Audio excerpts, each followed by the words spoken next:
평안하십니까? 네, 반갑습니다. 오늘은 사무엘상 12장에 있는 내용을 통해서 하나님의 말씀을 살펴보고자 합니다. 요즘 저에게 반복해서 그리고 자주 그리고 많이 생각이 드는 이슈 중에 하나는 바로 교회입니다. 교회는 무엇일까? 교회란 무엇일까? 특히나 많은 변화의 흐름들 속에서 잊혀져 가는 것만 같은 공동체의 귀중함, 과연 교회는 무엇일까? 많은 생각을 해보게 됩니다. 특별히 오늘 말씀을 통해서 하나님의 언약 공동체인 교회란 무엇일까 살펴보면서 은혜를 함께 나누고자 합니다.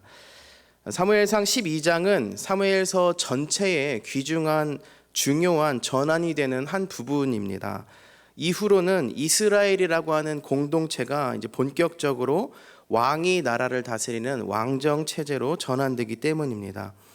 사무엘상 12장 1절의 표제목에서도 알 수 있듯이 사무엘이라고 하는 한 하나님의 사람이 하나님의 백성 이스라엘에게 공적인 리더의 위치에서 했던 마지막 말입니다. 사무엘이 이제 사사로서 이스라엘 공동체에 하나님의 뜻을 전하며 나라를 이끌었다가 이제는 백성들의 요구로 왕이 세워지게 되죠. 그 과정에 마지막으로 백성들에게 전한 이야기입니다. 설교죠. 그런데 백성들이 왕을 구한 이 모습이 사실은 하나님을 반역한 모습이었습니다. 그들은 사람 왕을 구하면서 진정한 왕이신 하나님의 자리를 밀어내고자 했습니다. 왕을 구한 일은 하나님이 보시기에 죄악된 일이었다라고 사무엘은 지적하고 있습니다. 그것도 하나님의 목전, 하나님의 눈앞에서 범한 큰 죄악이라고 말합니다. 17절 우리 함께 보려고 하는데요. 17절에 보니까 제가 읽어보겠습니다. 오늘은 밀 베는 때가 아니냐? 내가 여호와께 아뢰리니 여호와께서 우레와 비를 보내사 너희가 왕을 구한 일, 곧 여호와의 목전에서 범한 죄악이 큼을 너희에게 밝히 알게 하시리라. 이렇게 말하고 있습니다. 여기에서 생각해 볼 것은 하나님의 공동체가 무엇인가? 여기에서 생각해 볼 것은 하나님의 공동체에는 죄에 대한 지적이 있는 곳이 바로 하나님의 공동체입니다. 여러분, 왕을 구한 백성들의 마음의 동기는 무엇입니까? 진정한 왕이신 하나님의 자리를 밀어내고 이방 나라들처럼이라는 말과 함께 눈에 보이는 존재를 향한 강한 갈망이었습니다. 생각해보면 이게 왜 나쁜 것일까요? 요즘 현대적인 말로 이들은 이제 벤치마킹을 한 겁니다. 약육강식의 사회 속에서 우리도 강해져야 하지 않겠습니까? 라고 하면서 이웃 나라들처럼 우리도 뭔가 좀 필요하지 않습니까? 이렇게 생각한 거죠. 적자 생존이라는 말처럼 주위 환경에 잘 적응해야만 살아남지 않겠습니까? 생각한 거죠. 이들은 세상의 기준으로 보면 필요한 일을 한 겁니다. 그런데 이게 하나님 보시기에 악하다라는 사실입니다. 그렇다면 하나님의 공동체는 세상과는 다른 기준이 존재한다는 거죠. 예수님을 전혀 알지 못하는 불신자를 전도할 때 당신은 죄인입니다 이렇게 말하면 어떻게 들리겠습니까? 황당한 겁니다. 하지만 성경이 말하는 바 인간은 죄인입니다. 그리고 그 결과, 죄의 결과가 죽음이라고 하는 것으로 증명되는 거죠. 하나님의 공동체는 세상의 기준과 다른 하나님의 법으로서 통치되고 또 그 법으로서 죄가 지적되는 곳입니다. 그 이유는 공동체의 주체자이신 주인이신 하나님이 기준이시기 때문입니다. 그런데 세상을 향한 동경과 물질적인 것에 대한 강한 갈망이 이스라엘 백성들뿐 아니라 우리에게도 존재한다는 사실입니다. 이건 인간의 본성 문제이기 때문입니다. 누구나 옆 사람이 가진 것과 비교하고 또 화려함에 주목하는 것이 인간의 본성입니다. 그렇다고 경쟁 사회 속에서 앞으로 나아가는 것에 대한 거부를 하라는 것은 아닙니다.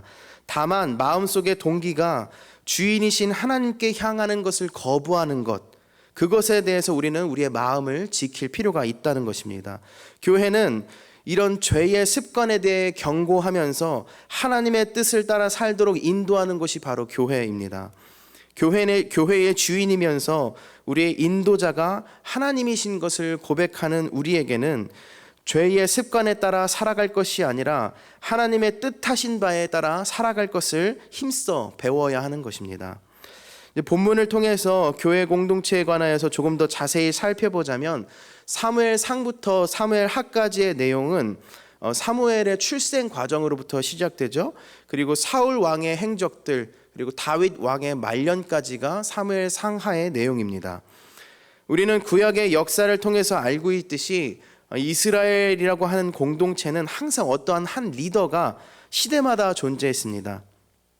그리고 그 리더가 민족 전체를 이끌고 가는 듯한 모습을 우리는 보았습니다. 이스라엘 공동체의 시작이라고 할 수 있었던 아브라함 시대 때부터 족장이라고 하는 가족의 대표가 중심이 되어서 가족 전체를 이끌고 갔습니다. 아브라함과 이삭, 그리고 야곱이 있었죠.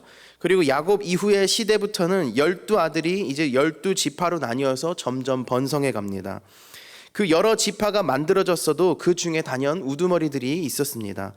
그리고 단순한 가족 공동체였던 이스라엘은 이제 이집트에서 나라 공동체로서의 몸집을 크게 불리게 되죠. 그리고 이스라엘 백성들이 이집트를 탈출해서 가나안 땅을 정복해가는 이야기가 나올 때 이집트를 탈출할 때도 모세와 아론을 통해서 하나님의 뜻을 백성에게 전달하면서 공동체를 이끕니다. 가나안 땅을 정복할 때 역시 여호수아가 리더가 되어서 정복 전쟁을 이끄는 것을 볼 수 있습니다. 그 정복 전쟁 이후는 어떻습니까? 때마다 사사라고 하는 직분의 존재가 공동체를 이끌었습니다. 그리고 이제 마지막 사사였었던 하나님의 선지자 역할을 했었던 사무엘에 등장하는 것이 이제 사무엘서의 이제 시작인 것입니다. 그런데 우리는 이 역사들을 보면서 이 언약으로 만들어진 공동체인 이스라엘의 또는 교회의 진정한 인도자는 누구인가 우리는 질문을 하게 됩니다. 시대적으로 리더가 있었고 그 백성들을 이끄는 모습은 사실이었지만 더 진정한 것은 언약 공동체의 구성원, 리더부터 백성, 어린 아이들까지 모두가 구성원일 뿐이고 그 주체자는 사실 하나님이셨다라는 겁니다. 하나님이 아브라함을 부르시고 하나님이 요셉을 통해 이집트에 들어가게 하셨고 하나님이 모세와 아론을 통해서 이스라엘 백성들을 출애굽시키셨고 하나님이 여호수아를 통해서 전쟁을 이끄셨고 하나님이 사사를 보내주셨으니 하나님이 이스라엘 공동체의 진정한 인도자이시면서 왕이셨던 겁니다. 족장들도 모세도 여호수아도 사사도 사무엘도 모두 또한 앞으로 세워질 왕 또한도 언약 공동체의 주체자이시면서 그 공동체를 이끄시는 하나님보다 위에 있을 수 없는 것입니다. 언약 공동체의 주체자이시면서 그 공동체를 이끄시는 분은 바로 하나님이시기 때문입니다. 그리고 오늘날 교회의 주체자 역시 하나님이십니다. 이것을 가장 큰 뼈대로 우리의 공동체를 이해해야 합니다.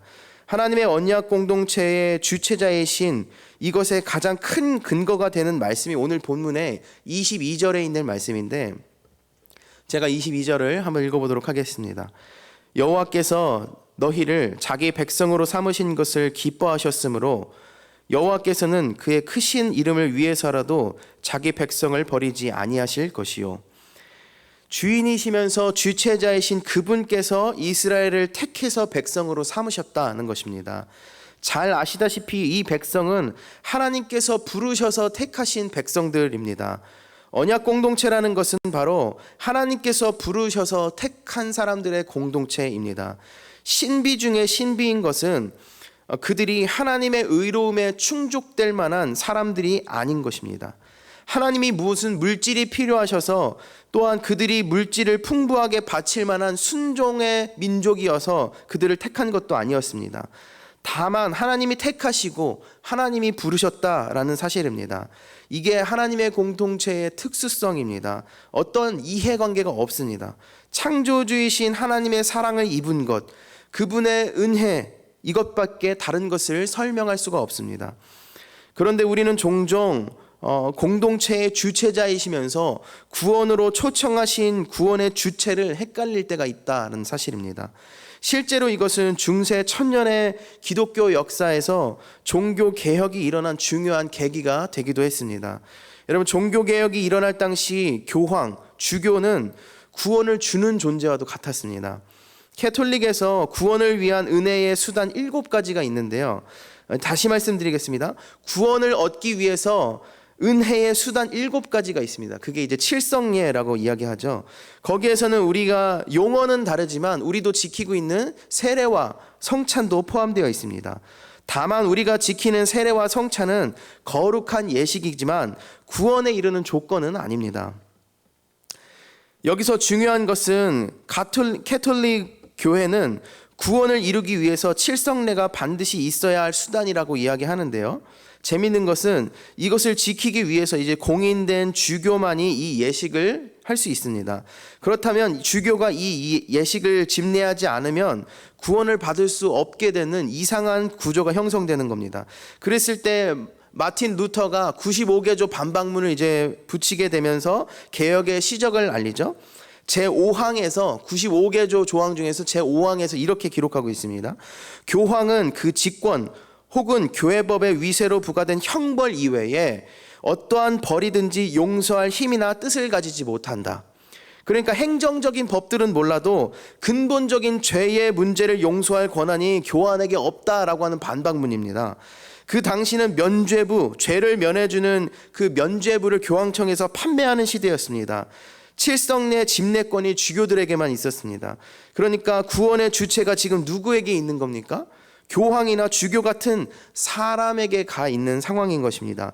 그 공동체가 단순한 사회 공동체가 아니었습니다. 언약 공동체라고 하는 하나님의 존재를 믿고 살아가는 사람들의 공동체에서 이런 일들이 벌어진 겁니다.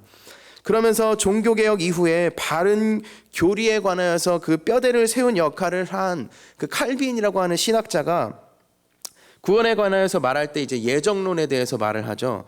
예정론이란 이제 쉽게 말해서 어떠한 사람을 구원하실 것을 또한 어떠한 사람을 구원해서 제외시킬 것을 미리 예정하셨다라는 겁니다. 이 내용이 사실은 여러 사람들에게 이제 받아들이기 어려운 내용으로 들리기도 했습니다.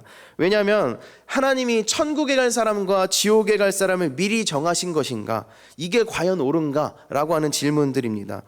근데 켈빈은 캐톨릭에서 개혁된 교회는 반드시 그 구원의 조건이 주교나 교황에게 있는 것이 아니라 하나님에게 있다라는 것을 설명하기 위해서 예정론을 말했던 거죠. 어떠한 그릇은 귀히 쓸 그릇을, 어떠한 그릇은 천히 쓸 그릇을, 이 모두는 토기장의 뜻으로 결정된다라는 것입니다. 그런데 이제 1600년대 한 100년 정도가 지나가지고 구원의 주체를 인간의 의지가 중요하다라고 주장하는 무리들이 이제 5가지 조항을 만들게 됩니다. 그 신학자들이 7개월 동안 154번의 회의를 거쳐서 이제 5개의 조항을 만드는데, 이제 주장하는 바를 요약하면 인간의 의지에 따라서 구원을 얻을 수도 있고 인간의 의지에 따라서 구원을 거부할 수도 있다라고 하는 이 조항을 만들게 됩니다. 그러니까 구원을 인간이 선택할 수 있다라고 말한 겁니다. 그 구원의 주체가 인간의 의지에 있다는 사실에 이제 반박해가지고 켈빈주의에 있는 사람, 칼빈을 따르던 사람들은 또 이것에 대해서 이제 5가지 조항을 그대로 반박해서 세우게 되는데, 그것을 이제 앞에 5글자를 따서 튤립 교리다 이렇게 이야기하죠. 칼빈주의자들의 주장은 인간은 전적으로 타락했다. 스스로의 어떤 노력과 의지로 구원에 이를 수 없다. 다만 구원의 주체자이신 하나님께서 은혜를 통해 구속할 자를 구속하신다라는 겁니다.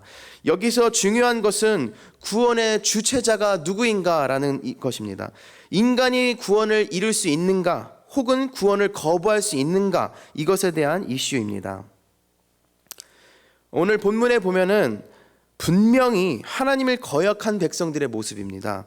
그들은 악했습니다. 그들은 하나님을 반역했습니다. 그들은 사람 왕을 구하면서 진정한 왕이신 하나님의 자리를 밀어냈습니다. 왕을 구한 일의 하나님이 보시기에 특별히 하나님의 목전, 하나님의 눈앞에서 그들은 악을 행했다라고 말합니다. 그렇다면 그들은 멸망의 대상이 되어야 되지 않겠습니까? 그것이 마땅한데, 여기에서 신비로운 사실은 이 이스라엘 백성들을 하나님은 자기 백성으로 삼으셨고 그것을 기뻐하셨다라고 말합니다. 인간이 구원을 얻고 죄 용서를 얻는 것은 전적으로 하나님의 의지입니다. 구원은 인간의 어떠한 의지도 들어가 있지 않습니다. 하나님은 부르셔서 택하신 그 사람들을 기뻐하셨습니다. 하나님 눈앞에서 큰 죄악을 범했는데 큰 죄악을 범한 그들을 기뻐할 수 있는 근거, 이유가 어디에 있겠습니까? 죄악이 큼에도 그들을 기뻐하실 수 있는 이유는 하나님이 기뻐해 주시는 것 외에는 없습니다. 이 말씀은 바로 죄로 인해 심판의 대상인 우리가 구원의 은혜를 어떻게 누리는가에 대해서 말해주는 본문이면서 언약 공동체의 가장 필수적인 요소입니다. 우리의 구원에 있어서 우리에게는 구원에 합당한 조건 자체가 없습니다. 그러나 우리는 하나님으로부터 부여받은 구원의 은혜가 신비롭게도 우리에게 주어진 것이고 그 주체자의 뜻에 의해서 주어졌다라는 사실입니다. 의로워서 택함 받은 것이 아니라 미리 정하셔서 택하신 자들을 빚으시고 의롭게 빚어나가신다라는 사실입니다. 로마서 8장에서 이렇게 말합니다. 또 미리 정하신 그들을 또한 부르시고 부르신 그들을 또한 의롭다 하시고 의롭다 하신 그들을 또한 영화롭게 하셨느니라. 아멘. 또한 시편 23편에도 보면 이렇게 노래하고 있는데 여호와는 나의 목자시니 내게 부족함이 없으리로다. 그가 나를 푸른 풀밭에 누이시며 쉴만한 물가로 인도하시는도다. 내 영혼을 소생시키시며 자기 이름을 위하여 의의 길로 인도하시는도다. 이렇게 되어 있습니다. 그러니까 그 부족한 인생들을 부르셔서 부르신 그들을 의의 길로 인도하시는 겁니다. 그의 크신 이름을 위해서라도 자기 백성을 버리지 아니하실 것이요 하나님은 당신의 이름을 위해서라도 정하신 그들을 부르시고 부르신 그들을 의롭게 하시고 의롭게 하신 그들을 영화롭게 하신다는 하나님의 은혜인 것입니다. 조건이 우리에게 없고 다만 하나님의 은혜입니다. 이것이 구원의 은혜입니다. 따라서 구원의 주체자가 하나님이시며 그 구원을 감사하며 노래하는 모임이 바로 하나님의 언약 공동체인 교회인 것입니다. 교회는 이 구원의 감격이 넘쳐나야 합니다. 구원의 감격이 울려 퍼지지 않는, 구원의 감격이 빠진 교회는 교회가 아닙니다. 우리가 사교 집단이 아니라 서로에게 이익을 창출해내는 이익 집단이 아니라 하나님의 언약 공동체인 것은 그 안에 구원의 은혜가 있기 때문입니다.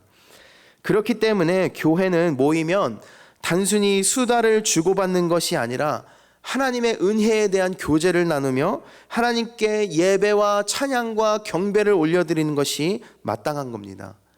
좋은 음악이나 좋은 분위기, 좋은 말들을 듣는 곳이 아니라 죄에 대한 지적이 있고 그 치명적인 지적 앞에 나의 이 부끄러움과 나의 이 좌절됨을 깨닫고 구원의 은혜를 다시 한번 깨달아 하나님께 경배를 올려드리는 곳, 그곳이 바로 교회입니다. 첫 번째로 죄에 대한 지적이 있는 곳, 그리고 주체자로 인해서 죄에 대한 구원의 감격이 있는 곳, 이것이 바로 교회인 것입니다. 마지막으로 이런 죄에 대한 지적과 구원에 관한 복음을 들을 수 있는 곳이 바로 교회입니다. 자기 이름을 위해서 의롭게 이끄신다고 하셨는데 하나님의 역사를 이룰 수 있는 것, 하나님의 인도함을 받을 수 있는 것이 아무 근거 없는 이야기가 아니라 바로 교회에서 울려 퍼지는 복음의 말씀 선포로 인해서 우리가 인도함을 받고 이끌림을 받을 수 있다는 것입니다. 다시 말해서 죄에 대한 지적과 구원에 관한 복음이 있는 것이 교회인데 그것의 선포함을 들을 수 있는 곳이 바로 교회다라는 것입니다. 말씀을 통해서 하나님의 구원 역사를 배우고 또 들으며 의의 길로 인도하시는 인도의 손길을 받을 수 있는 것이 바로 말씀을 통한 교회에서 얻을 수 있다는 것입니다. 죄에 대한 돌이킴 역시 말씀으로 인한 돌이킴인 것입니다. 구원의 필요와 구원의 내용이 선포되는 것이 말씀으로 인해서 교회에서 울려 퍼지는 것입니다. 말씀으로 그분의 구원 계획을 알고 감사하는 공동체가 바로 교회입니다. 먼저 본문의 사무엘상 12장 23절에 보면은 우리에게 다가올 때 뭔가 충격이 되는 한 문장이 있는데 기도하기를 쉬는 죄라는 겁니다. 사무엘은요, 기도하기를 쉬는 죄를 범하지 않겠다 이렇게 이야기하는데, 사무엘서를 읽다가 이 본문을 만나면 그래서 기도하기를 쉬는 것이 죄인가?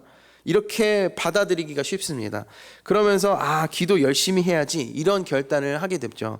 맞는 이야기죠. 사무엘이 이스라엘을 향한 그 마음은 마치 닭이 달걀을 부화시키기 위해서 품고 있는 마음과도 같습니다. 이제 사무엘이 그 대표적인 공적인 통치자의 위치에서 내려오면서 이제 한 왕이 세워져서 나라가 통치될 텐데, 그럼에도 나는 너희를 하나님의 말씀으로 나아가도록 변함없이 기도할 것이다 라고 말하는 겁니다. 우리가 이제 사랑방이 있는데, 이제 사랑방장님들은 이제 방원들을 위해서 닭이 이제 알을 품듯이 기도해야 하는 겁니다. 교사 선생님이시라면 우리 학생들을 위해서 닭이 그 알이 잘 부화할 수 있도록 기도해야 하는 것입니다. 우리가 해야 할 중요한 일들 중에 하나는 기도입니다. 그런데 여기서 한 가지 더 주목할 것이, 중요한 것이 그 이제 뒤에 나오는 말씀인데, 나는 너희를 위하여 기도하기를 쉬는 죄를 여호와 앞에 결단코 범하지 아니하고, 그 다음에 선하고 의로운 길을 너희에게 뭐 한다고 그래요? 가르칠 거다라고 이야기합니다. 선하고 의로운 길을 가르치는 것. 그러니까 죄에 대한 지적과 구원의 주체자의 음성을 들을 수 있는 수단은 가르침, 말씀, 선포에 있다는 것입니다. 말씀을 가르치고 배움이 우리에게 주는 영적 유익은 단연코 가장 크고 중요합니다. 우리나라 선조들도 제가 생각하기에는 사무엘상 12장 23절을 매우 중요하게 생각했던 것 같아요. 기도와 가르침에 관하여서. 많이 아시다시피 우리는 어디에서도 찾아볼 수 없는 새벽 기도회를 매일 드리는 민족 아니겠습니까? 새벽마다 기도회로 모여서 나라와 민족을 위해서, 또 교회를 위해서 기도하는 민족은 대한민국이 유일합니다. 또한 교회라고 하는 명칭을 처음 지을 때 본래 이제 헬라어나 라틴어에서는 교회를 에클레시아라고 말했습니다. 그 뜻은 이제 불러서 모은 사람들이라고 하는 이 단어에서부터 유래된 겁니다. 불러서 모은 사람들. 그런데 우리나라의 믿음의 선조들은 교회를 어떻게 명명했는가? 가르칠 모일 회자를 써서 교회, 이렇게 이름을 지었습니다. 그만큼 교회는 가르침이 중요한 공동체라는 사실을 이름을 통해서 지은 것 아니겠습니까? 따라서 이제 로마서 10장에서 이런 말을 합니다. 그런즉 그들이 믿지 아니하는 일을 어찌 부르리요? 듣지도 못한 일을 어찌 믿으리요? 전파하는 자가 없이 어찌 들으리요? 교회의 가장 큰 목적이며 가장 큰 영적인 유익은 바로 말씀 선포에 있습니다. 죄를 지적하고 죄에서 용서를 얻는 하나님의 은혜를 선포하는 것이 바로 말씀, 또한 교회입니다. 그리고 그 은혜를 가르치고 배우고 믿어서 그 구원의 감격으로 이웃과 열방을 향해 복음을 선포하도록, 또 선교사를 돕고 선교사를 파송하도록 하는 기관은 바로 교회입니다. 교회는 예수 그리스도께서 땅끝까지 이르러 증인이 되기를 명령하신 그 지상 명령을 부여받은 기관입니다. 어느 곳에서도 이 지상 명령을 1차적으로 개인에게 주신 적이 단 한 번도 없습니다. 제자들을 통해서 주셨고, 성령으로 세워진 교회를 그 예수님께서는 그 교회에게 권한을 부여하셨습니다. 따라서 교회는 죄를 지적하고 죄에서 자유를 얻게 되는 구원의 은혜를 예배를 통해서 하나님께 감사로 올려드리면서 온 열방을 향해 지상 명령을 이행하도록 복음을 선포하는 언약의 기관이 바로 교회인 것입니다. 그것이 교회입니다. 교회를 말하면서 언약 공동체라는 말을 계속 반복했는데, 그러면 그 언약은 도대체 무엇으로 이루어졌는가? 그것은 바로 십자가의 언약입니다. 그 언약 공동체는 십자가로 완성되어 이루어지는 공동체입니다. 그리스도가 반석이 되신 공동체이며 그리스도께서 자신의 값을 주고 사신 공동체입니다. 그리스도께서 모든 지체 중에 머리가 되신 공동체이며 그리스도께서 다시 오시기 전까지 복음의 명령을 위임받은 공동체입니다. 그리스도께서 다스리시고 통치하시는 공동체가 바로 이 언약 공동체입니다. 사무엘은요, 이런 언약 공동체에게 마지막 중에 마지막으로 이런 권면을 합니다. 24절입니다. 너희는 여호와께서 너희를 위하여 행하신 그 큰 일을 생각하여 오직 그를 경외하며 너희의 마음을 다하여 진실히 섬기라. 아멘. 언약 공동체는 베풀어 주신 그 큰 일, 구원의 은혜를 생각하면서 오직 마음을 다하여 진실하게 하나님을 섬기는 것에 그 목적이 있습니다. 따라서 교회는 단지 건물 안에 들어와서 적당한 경건의 모양을 흉내내는 곳이 아니라 지극히 영광스러운 그리스도와의 연합이 있는 곳이며 그리스도께 대한 경배가 일어나는 곳이 바로 교회입니다. 오늘 설교는 사무엘의 마지막 말이었습니다.